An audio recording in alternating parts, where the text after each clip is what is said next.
नमस्कार, सभी का स्वागत है chemistry by Ramniwas Soiwal sir YouTube channel पर। हम अध्ययन कर रहे थे 12th साइंस की रसायन विज्ञान के चैप्टर नंबर 6 का, यानी तत्वों के निष्कर्षण के सिद्धांत एवं प्रक्रम का। इस चैप्टर की हमारी 9 क्लासें कंप्लीट हो गई थी, यानी 9 पार्ट कंप्लीट हो चुके थे। आज हमारा इस चैप्टर का पार्ट नंबर 10 रहेगा। देखो, हम चर्चा कर रहे थे धातु क्रम के चरणों की, और धातु क्रम के हमारे 3 चरण अपन यूँ कह सकते हैं कि कंप्लीट हो चुके थे। तीसरा चरण हमारा क्या था कि धातु का निष्कर्षण, उसमें 2 चरण थे।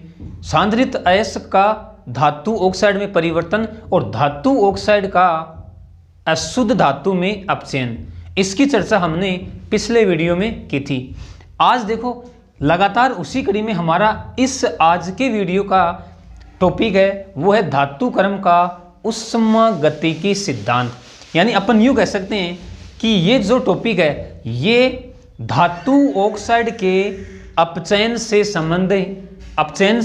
संबंधित ही है।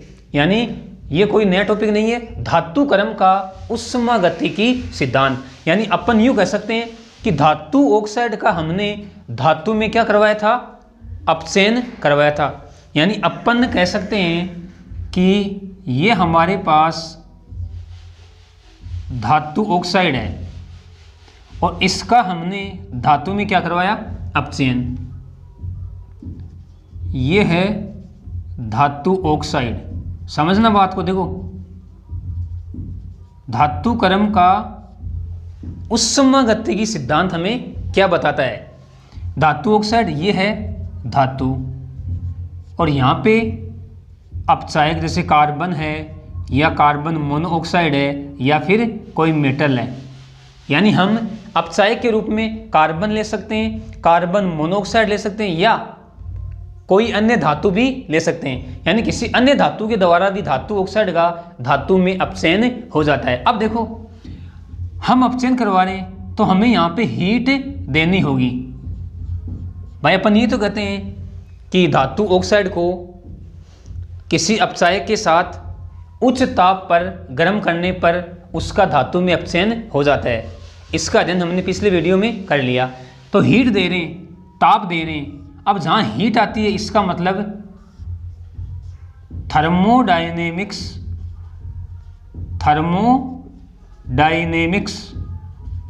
प्रारंभ हो जाती है।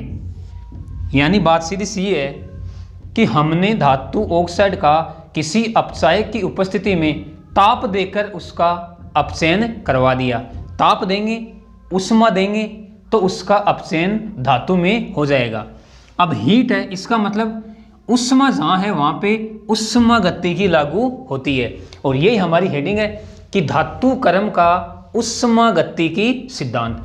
तो अब आपके माइंड में ये चीज़ सेट हो जानी चाहिए कि हम धातु ऑक्साइड का धातु में अपचयन करवा रहे हैं अपचायक की उपस्थिति में, ताप की उपस्थिति में। ताप हम इसको दे रहे हैं, यानी हम उच्च ताप रखेंगे।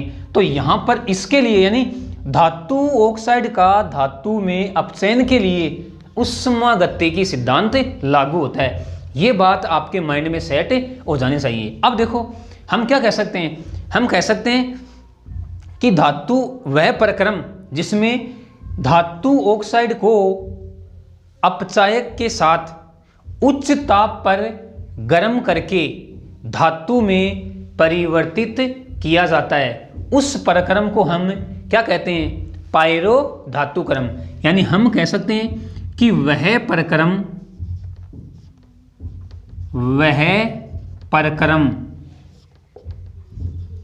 जिसमें धातु ऑक्साइड को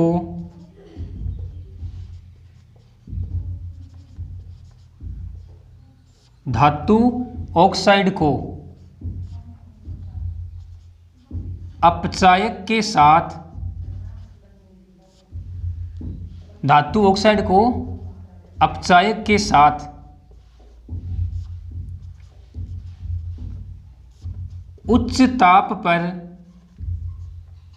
उच्च ताप पर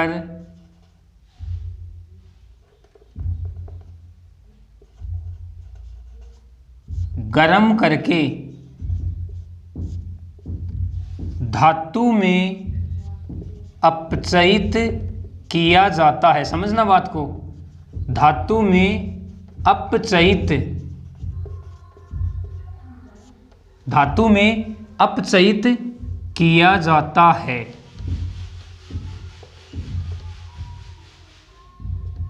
पायरो धातुकर्म, क्या कहेंगे? पायरो धातुकर्म यानी पायरोमेटलर्जी, पायरोमेटलर्जी कहलाता है। देखो इसी प्रक्रम की बात कर रहा हूं मैं कि वह प्रक्रम जिसमें धातु ऑक्साइड को अपचायक के साथ उच्च ताप पर गर्म करके धातु में अपचयित किया जाता है, पायरो धातुकर्म कहलाता है, यानी पायरोमेटलर्जी कहलाता है। अब देखो हम ताप दे रहे हैं, इसका मतलब इस प्रक्रम के लिए जो डेल एच का मान है वो क्या रहेगा? धनात्मक। हम क्या कहेंगे? हम कहेंगे इस प्रक्रम के लिए, इस प्रक्रम के लिए डेल एच का मान हमेशा धनात्मक होता है, हमेशा धनात्मक होता है। क्यों होता है? क्योंकि हम यहाँ पे हीट दे रहे हैं, ताप दे रहे हैं, तो इस प्रक्रम के लिए डेल एच का मान हमेशा धनात्मक होता है। अब देखो किसी उष्मीय प्रक्रम के लिए हम मानक ताप व दाब पर जो गिब्स हेल्महोल्ट्ज समीकरण है वो हम किस प्रकार से लिखते हैं? यानी अपन कह सकते हैं किसी उष्मीय प्रक्रम के लिए, किसी उष्मीय प्रक्रम के लिए मानक ताप व दाब पर गिब्स हेल्महोल्ट्ज, क्या कहेंगे? गिब्स हेल्महोल्ट्ज समीकरण निम्न प्रकार लिखी जाती है। समीकरण निम्न प्रकार लिखी जा सकती है या लिख सकते हैं? निम्न प्रकार लिखी जाती है। देखो कंडीशन क्या है? मानक है, इसका मतलब del G naught equal to del H naught minus T del S naught, T del S naught. यानी अपन कह सकते हैं कि यहाँ पे डेल जी नोट तो क्या है? मानक गिब्स, मानक गिब्स मुक्त ऊर्जा परिवर्तन, यानी हम इसे मानक गिब्स मुक्त ऊर्जा भी कहते हैं। डेल एच क्या है? डेल एच नोट क्या कहेंगे? मानक एंथैल्पी परिवर्तन, मानक एंथैल्पी परिवर्तन। डेल एस नोट क्या है? मानक एंट्रोपी, मानक एंट्रोपी परिवर्तन। और बात करते हैं मानक ताप की। मानक ताप होता है 298 केल्विन, 298 केल्विन। और मानक दाब की बात करें तो मानक दाब होता है 1 एटमॉस्फेयर, यानी 1 वायुमंडलीय। तो हमने क्या कहा भाई, ये जो प्रक्रम है ये एक उष्मीय प्रक्रम है, यानी हीट की प्रेजेंस में संपन्न हो रहा है। तो हमने क्या कहा कि किसी उष्मीय प्रक्रम के लिए मानक ताप व दाब पर गिब्स हेल्महोल्ट्ज समीकरण निम्न प्रकार से लिख सकते हैं। Del G naught equal to T del H naught minus T del S naught. Del G naught क्या है? मानक गिब्स मुक्त ऊर्जा परिवर्तन। डेल एच नोट क्या है? मानक एंथैल्पी परिवर्तन। डेल एस नोट क्या है? मानक एंट्रोपी परिवर्तन। मानक ताप है 298 केल्विन और मानक दाब है 1 एटमॉस्फेयर, यानी अपन कह सकते हैं 1 वायुमंडलीय दाब। अब देखो हमारा ऊष्मागतिकी सिद्धांत क्या कहता है? हमारा ऊष्मागतिकी सिद्धांत ये कहता है कि किसी ऊष्मीय प्रक्रम के स्वतः संपन्न होने के लिए, ध्यान से समझना, स्वतः संपन्न होने के लिए ये अपन ऐसे कह सकते हैं कि किसी ऊष्मीय अभिक्रिया के स्वतः संपन्न होने के लिए डेल जी नोट का मान क्या होना चाहिए? ऋणात्मक। यानी यदि डेल जी नोट का मान ऋणात्मक है तो हम क्या कहेंगे? प्रक्रम क्या होगा? स्वतः, प्रक्रम स्वतः होगा। और यदि डेल जी नोट का मान धनात्मक है तो क्या कहेंगे? प्रक्रम असवतः होगा, प्रक्रम असवतः होगा। और यदि डेल जी नोट का मान 0 है तो क्या बोलेंगे? प्रक्रम साम्य अवस्था में है। क्या कहेंगे? प्रक्रम साम्य अवस्था में है। इस कंडीशन को आप ध्यान में रखोगे, कोई प्रॉब्लम आपको नहीं होनी चाहिए। हम धातु क्रम का ऊष्मागतिकी सिद्धांत पढ़ रहे हैं, अभी तक एलिंगम आरेख नहीं है, अभी तक हम सिर्फ क्या पढ़ रहे हैं? धातु क्रम का ऊष्मागतिक सिद्धांत या ऊष्मागतिकी सिद्धांत, यानी धातु ऑक्साइड का धातु में अपचयन एक ऊष्मीय प्रक्रम है। तो हमने क्या कहा कि वह प्रक्रम जिसमें धातु ऑक्साइड को अपचाय के साथ उच्च ताप पर गर्म करके धातु में अपचयित किया जाता है, यह प्रक्रम पायरो धातु क्रम कहलाता है, यानी पायरो मेटलर्जी। फिर हमने क्या कहा कि इस प्रक्रम के लिए डेल एच का मान हमेशा पॉजिटिव होता है। क्यों? क्योंकि हम यहाँ पर ताप देते हैं या उष्मा देते हैं, या यूँ कह सकते हैं कि ये प्रक्रम ताप की उपस्थिति में संपन्न होता है। फिर हमने कहा कि इस किसी ऊष्मीय प्रक्रम के लिए मानक ताप व दाब पर गिब्स हेल्महोल्ट्ज समीकरण को हम इस प्रकार से लिख सकते हैं: del G naught equal to del S naught minus T del S naught. Del G naught क्या है? मानक गिब्स मुक्त ऊर्जा परिवर्तन। डेल एस नोट क्या है? मानक एंथैल्पी परिवर्तन। डेल एस नोट क्या है? मानक एंट्रोपी परिवर्तन। मानक ताप है 298 केल्विन और मानक दाब है 1 वायुमंडलीय, यानी 1 वायुमंडलीय। फिर हमने क्या कहा कि ऊष्मागतिक सिद्धांत के अनुसार यदि डेल जी नोट का मान ऋणात्मक है तो प्रक्रम स्वतः होगा, अपने आप होगा, और यदि डेल जी नोट का मान धनात्मक है तो प्रक्रम असवतः होगा, और यदि डेल जी नोट 0 है तो प्रक्रम साम्य अवस्था में रहेगा। ये बात आपके माइंड में सेट हो जानी चाहिए। अब थोड़ा आगे बढ़ रहे हैं। अब देखो हम कह सकते हैं कि किसी अभिक्रिया के लिए या किसी अभिक्रिया परिवर्तन के लिए हम निम्न सूत्र को भी काम में लेते हैं, या अपन यूँ कह सकते हैं कि किसी अभिक्रिया परिवर्तन को निम्न समीकरण के द्वारा भी दर्शाया जाता है। अब एक समीकरण और आएगी नहीं, यानी हम क्या कहेंगे? हम कहेंगे कि किसी अभिक्रिया परिवर्तन को हम निम्न समीकरण के द्वारा भी व्यक्त कर सकते हैं। और वो समीकरण क्या है? वो समीकरण है del G naught equal to minus R T L N K. देखो यहाँ पर एल एन का बेस ई है, अगर मैं इसको 10 के बेस में लिखूँ तो क्या क्या लिखूँगा मैं? Del G naught equal to minus 2.303 R T log. अब लॉग का बेस 10 हो गया, यानी हमने इस एल एन को लॉग में चेंज कर लिया, बात सीधी सी है। अब देखते हैं कि यहाँ पे आर क्या है, के क्या है। देखो डेल जी नोट तो क्या है? अपन कहेंगे डेल जी नोट तो मानक गिब्स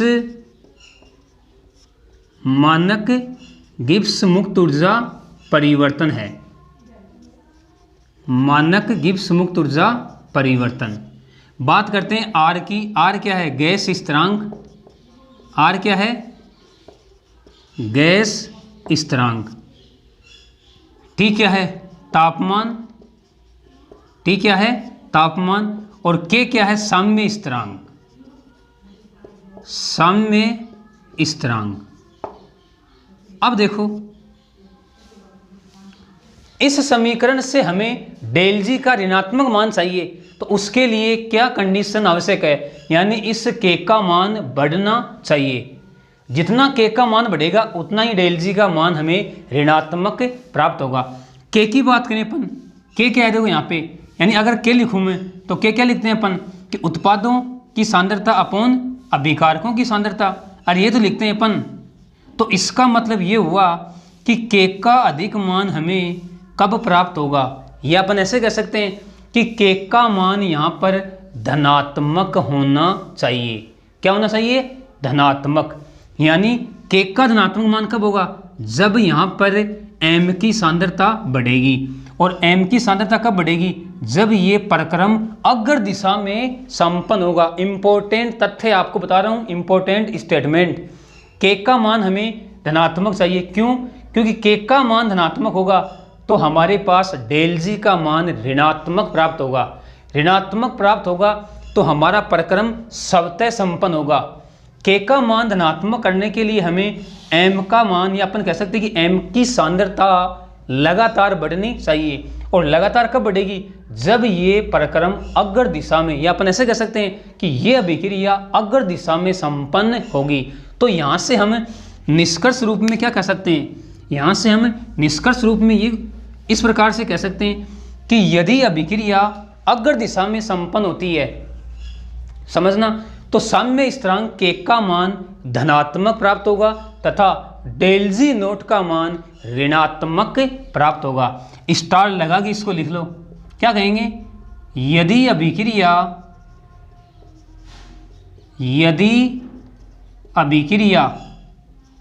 अग्र दिशा में संपन्न होती है तो साम्य स्थिरांक के का मान धनात्मक प्राप्त होता है। धनात्मक प्राप्त होता है और डेल जी नोट का मान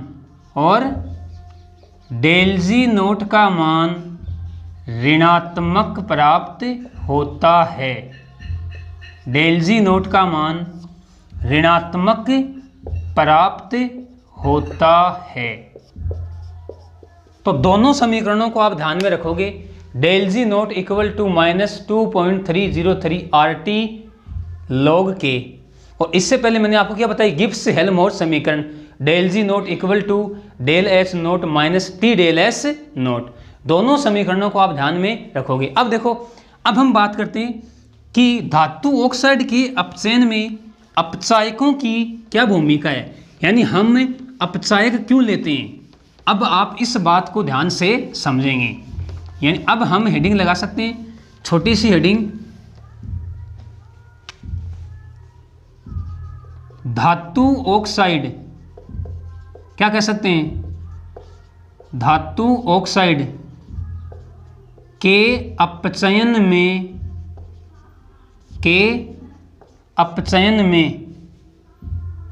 अपचायकों की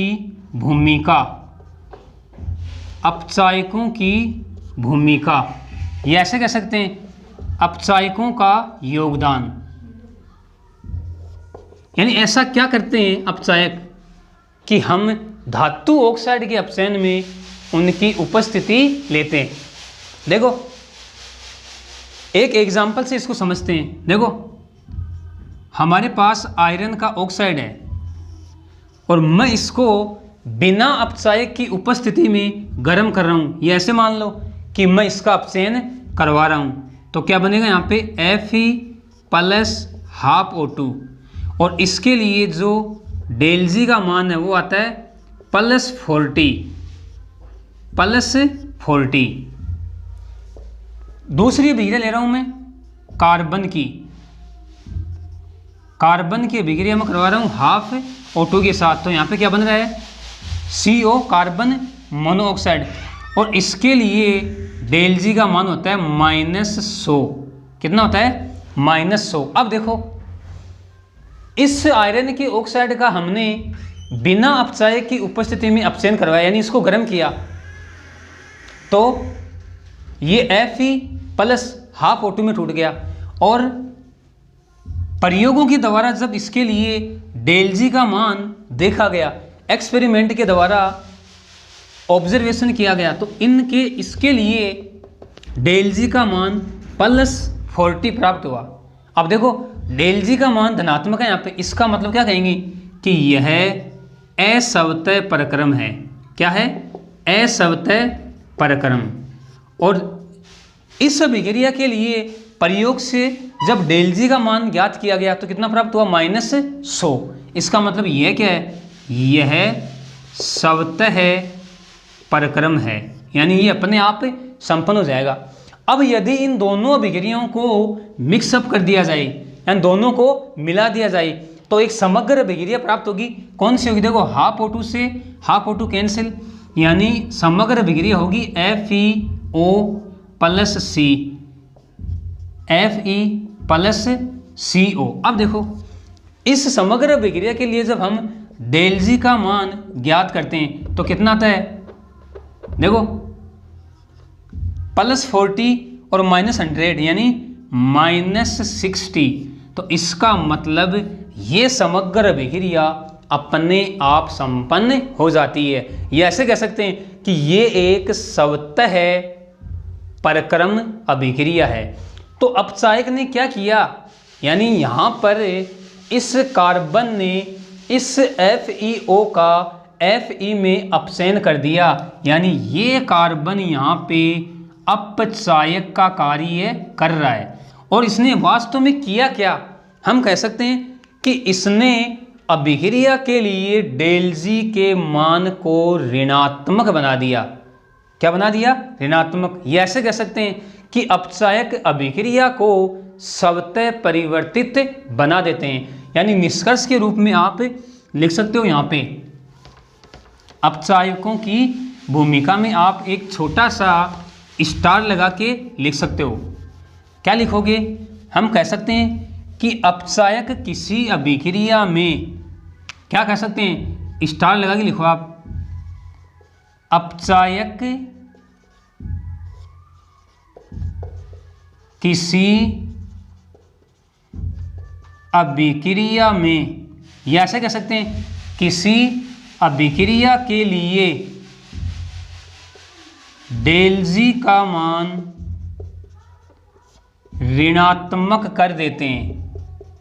डेल जी का मान ऋणात्मक कर देते हैं, ऋणात्मक कर देते हैं। अर्थात अभिक्रिया को क्या कह सकते हैं? अर्थात अभिक्रिया को स्वतः परिवर्तित, अर्थात अभिक्रिया को स्वतः परिवर्तित बना देते हैं। तो यानी आपको अपचायकों की क्या भूमिका होती है ये तो आपको पता चल गया है। तो अब बात करते हैं कि अपचायकों का चयन किस प्रकार करते हैं। यानी हमें पता है कि धातु ऑक्साइडों में कार्बन ले सकते हैं, कार्बन मोनोऑक्साइड ले सकते हैं और कोई धातु ले सकते हैं। अलग अलग अभिक्रिया के लिए अलग अलग अपचायक प्रयुक्त होते हैं। यानी कार्बन किसी दूसरी अभिक्रिया के लिए डेल जी को क्या करेगा? ऋणात्मक।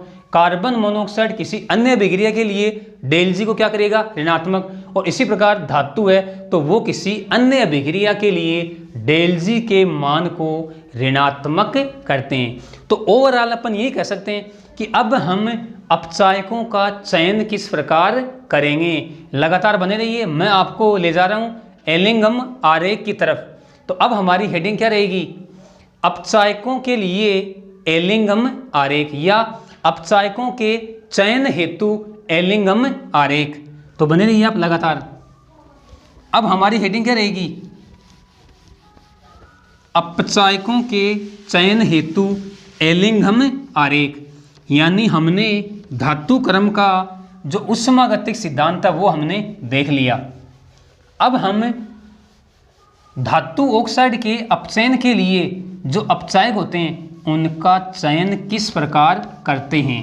तो अब हमारी हेडिंग क्या रहेगी, अपचायकों के चयन के लिए एलिंघम आरेख। क्या रहेगी हेडिंग, अपचायकों के चयन के लिए एलिंघम आरेख।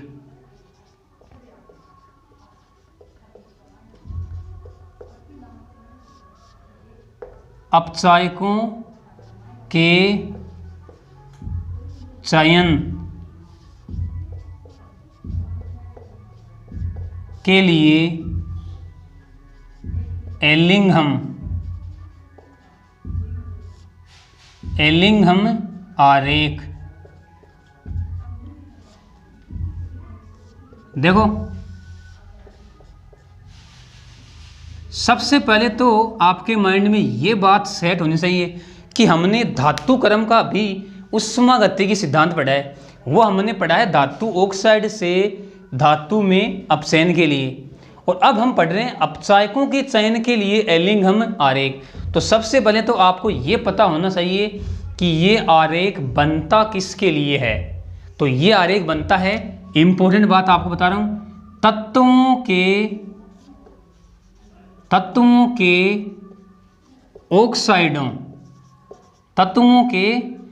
ऑक्साइडों के निर्माण में।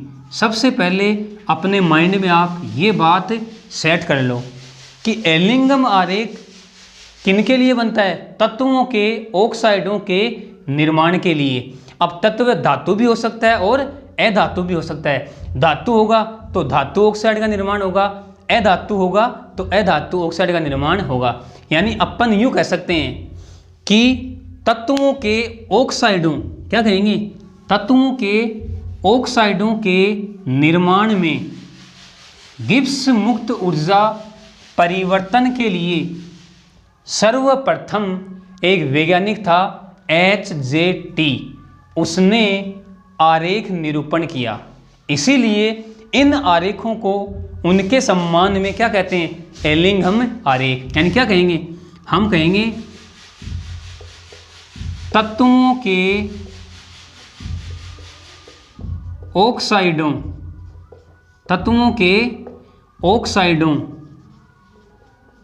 के निर्माण में, निर्माण कह सकते हैं या विरसन कह सकते हैं, निर्माण में गिब्स मुक्त ऊर्जा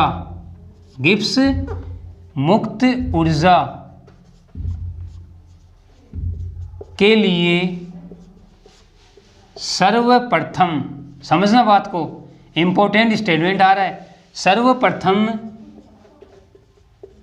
आरेख निरूपण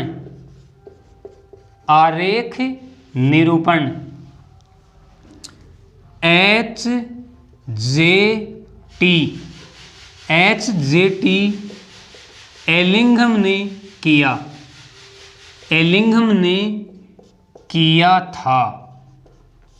किया था और इसीलिए इन आरेखों को हम क्या बोलते हैं, एलिंघम आरेख। ये बात आपके माइंड में सेट हो जानी चाहिए। अब देखो तत्वों के ऑक्साइडों का निर्माण किससे होगा, 1 मोल ऑक्सीजन से। इंपॉर्टेंट तथ्य है, क्या कहेंगे हम नेक्स्ट पॉइंट में, हम कहेंगे 1 मोल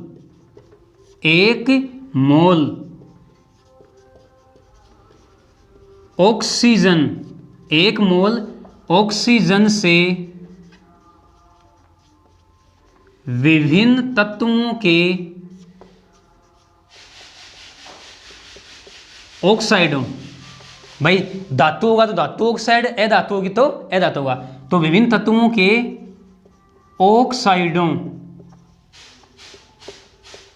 ऑक्साइडों का निर्माण किया गया तथा इनके लिए, ध्यान से समझना, तथा इनके लिए डेल्जी नोट, क्या कहेंगे, इनके लिए डेल जी नोट की गणना की गई, डेल जी नोट की गणना की गई। अब देखो डेल जी नोट की गणना किस सूत्र से की गई, del G naught equal to minus RT/ln K। इस सूत्र के द्वारा विभिन्न धातु ऑक्साइडों के लिए डेल जी नोट की गणना की गई। लगातार बने रहिए, कड़ी से कड़ी जुड़ रही है। सबसे पहले पढ़ा धातु क्रम के लिए ऊष्मागतिकी सिद्धांत। अब हम आप पहुंचे कहाँ पर, अपचायकों के चयन के लिए एलिंघम आरेख। एलिंघम आरेख किसके निर्माण में बनता है, तत्वों के ऑक्साइडों के निर्माण में। इंपॉर्टेंट तथ्य है। तो हमने क्या कहा कि तत्वों के ऑक्साइडों के निर्माण में गिब्स मुक्त ऊर्जा के लिए सर्वप्रथम आरेख निरूपण HJT एलिंघम ने किया। उसी के सम्मान में हम क्या बोलते हैं, एलिंघम आरेख। 1 मोल ऑक्सीजन से विभिन्न तत्वों के ऑक्साइडों का निर्माण किया गया। इस बात को आप माइंड में सेट ही कर लो कि 1 मोल ऑक्सीजन से विभिन्न तत्वों के ऑक्साइडों का निर्माण किया गया और इन ऑक्साइडों के लिए डेल जी नोट की गणना की गई। किस सूत्र के द्वारा, del G naught equal to minus RT/ln K। इस सूत्र के द्वारा विभिन्न तत्वों के ऑक्साइडों के लिए डेल जी नोट की गणना की गई। अब देखो हम कह सकते हैं कि इसके आधार पर क्या कहेंगे, हम कहेंगे इसके आधार पर विभिन्न तत्वों के ऑक्साइडों, विभिन्न तत्वों के ऑक्साइडों के निर्माण हेतु, या अपन कह सकते हैं के निर्माण में गिब्स, या अपन कह सकते हैं मानक गिब्स, मानक, भाई डेल जी नोट है तो अपन मानक कहेंगे, मानक गिब्स मुक्त ऊर्जा, मानक गिब्स मुक्त ऊर्जा यानी डेल जी नोट व तापमान के मध्य वक्र खींचे गए, यानी अब हम वक्र बनाएंगे। आपके माइंड में ये बात सेट हो जानी चाहिए कि ये वक्र बनेंगे किसके मध्य, ऑक्साइडों के निर्माण में मानक गिब्स मुक्त ऊर्जा डेल जी व तापमान के मध्य। अब डेल जी किसकी है, डेल जी है 1 मोल ऑक्सीजन की। इंपॉर्टेंट बात है, 1 मोल ऑक्सीजन की डेल जी नोट व तापमान के मध्य हम अब एलिंघम आरेख बनाएंगे विभिन्न तत्वों के ऑक्साइडों के लिए। तो लगातार आप बने रहिए, अब हम एलिंघम आरेख बनाएंगे। देखो ये हमने विभिन्न धातु ऑक्साइडों के निर्माण का एलिंघम आरेख बनाया है, यानी अपन कह सकते हैं तत्वों के ऑक्साइडों के निर्माण का एलिंघम आरेख। ये सामान्य समीकरण लिखी मैंने धातु ऑक्साइड के निर्माण की, धातु ऑक्साइड के निर्माण की।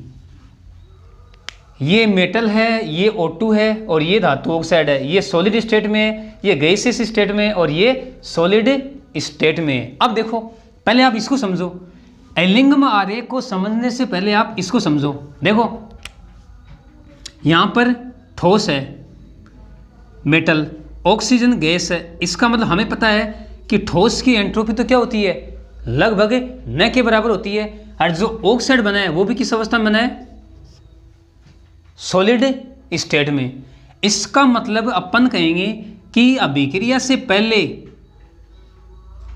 एंट्रोपी का मान क्या था, अधिक।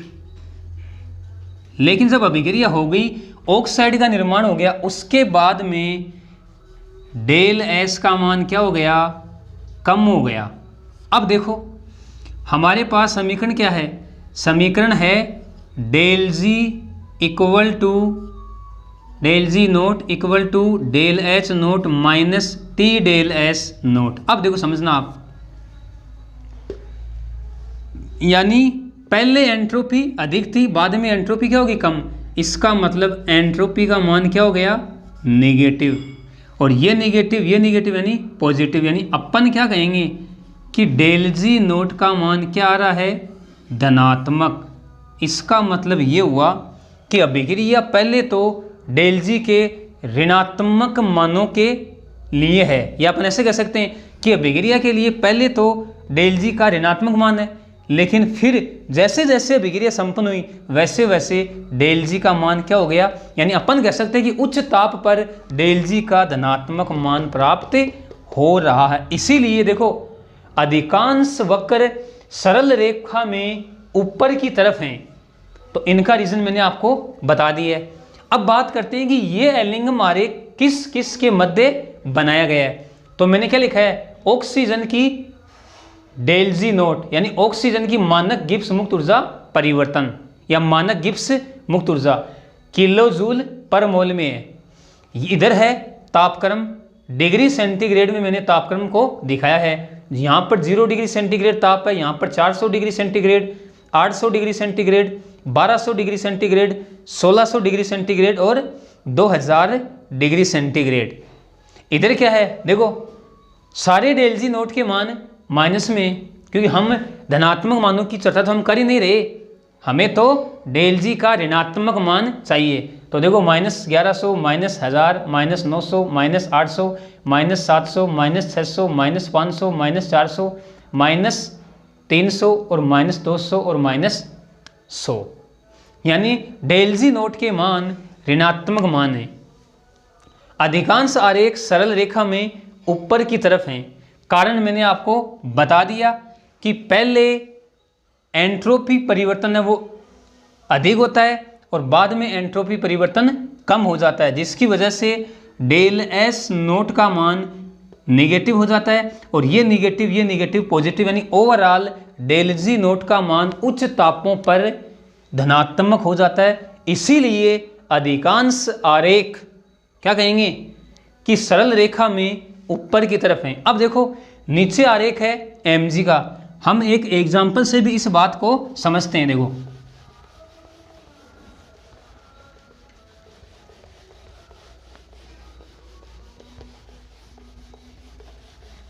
देखो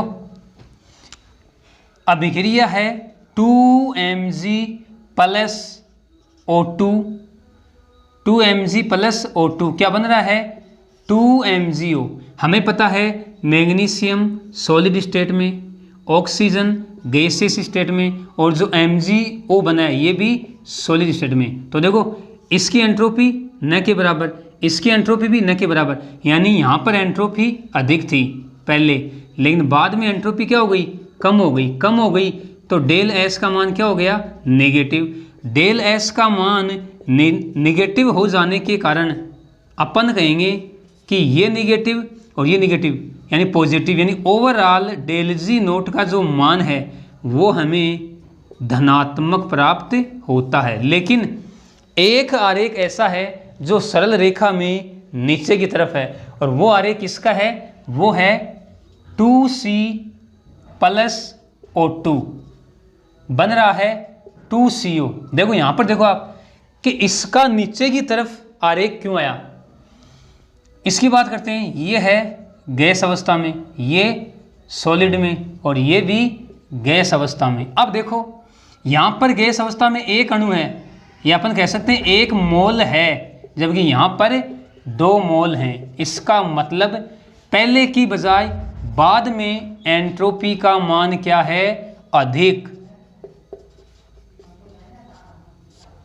एंट्रोपी का मान अधिक है, इसका मतलब डेल एस का मान क्या हो गया, धनात्मक, और ये धनात्मक और ऋणात्मक क्या हो गया, ऋणात्मक। यानी अपन कहेंगे कि इसके लिए डेल जी का मान क्या आ रहा है, ऋणात्मक। इसीलिए ये आरेख नीचे की तरफ आ रहा है, तो कोई दिक्कत नहीं है, हमने केवल एलिंगम आरेख देखा है। अब देखो इस एलिंगम आरेख में जहाँ पर भी बेंट है, यानी अपन कह सकते हैं कि मोड़ है, मुड़ाव है।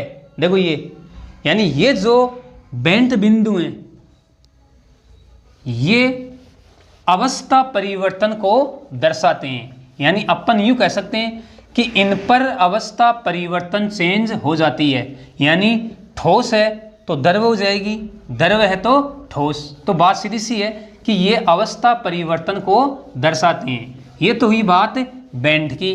और अब बात करते हैं प्रतिच्छेदन बिंदु की। देखो अपन क्या कहेंगे कि यहाँ पर तो ये जो मैग्नीशियम का ऑक्साइड है ये एल्यूमिनियम के ऑक्साइड से नीचे है।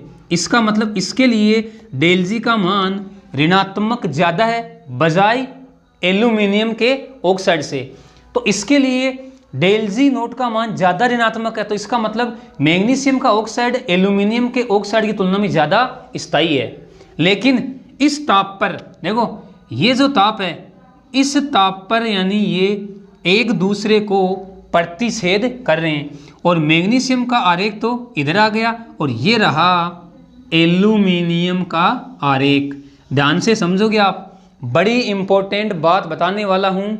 याद करो पिछले वीडियो में मैंने आपको बताया था एल्यूमिनोथर्माइट विधि। मैंने आपको ये कहा था कि एल्यूमिनियम के द्वारा इसका अपचयन कैसे हो जाता है, कार्बन के द्वारा इसका अपचयन क्यों नहीं होता है। तो वो बात अब आपके समझ में आने वाली है। देखो एल्यूमिनियम का आरेख अब नीचे हो गया और मैग्नीशियम का आरेख ऊपर हो गया। तो इसका मतलब इस प्रतिच्छेद बिंदु, या अपन ऐसे कह सकते हैं कि इस बिंदु से नीचे के ताप पर एल्यूमिनियम अपने से ऊपर स्थित धातु ऑक्साइडों का अपचयन आसानी से कर देती है।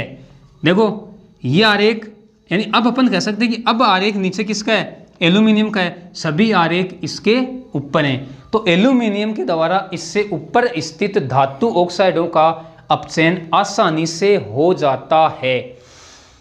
अपन कह सकते हैं कि जो नीचे स्थित है, यानी जिस धातु ऑक्साइड की डेल जी जितनी ऋणात्मक है वो धातु ऑक्साइड उतना ही ज़्यादा स्थायी होता है। प्रतिच्छेद बिंदु पर डेल जी का मान शून्य मानते हैं। कितना मानते हैं? शून्य। तो अब हम समझ चुके हैं कि एल्यूमिनियम के द्वारा ऊपर स्थित धातु ऑक्साइडों का अपचयन कैसे होता है। तो इस बात को भी आप ध्यान में रखोगे। अब देखो, अब हम इस एलिंगम आरेख के निष्कर्ष देखते हैं। देखो निष्कर्ष, देखो पहला निष्कर्ष तो यह है कि डेल जी नोट का मान यदि ऋणात्मक है तो हमारी अभिक्रिया या हमारा प्रक्रम स्वतः प्रक्रम होगा। और यदि अवस्था परिवर्तन, क्या कहेंगे, अवस्था परिवर्तन सॉलिड से लिक्विड, लिक्विड से गैस हो रहा है, समझना।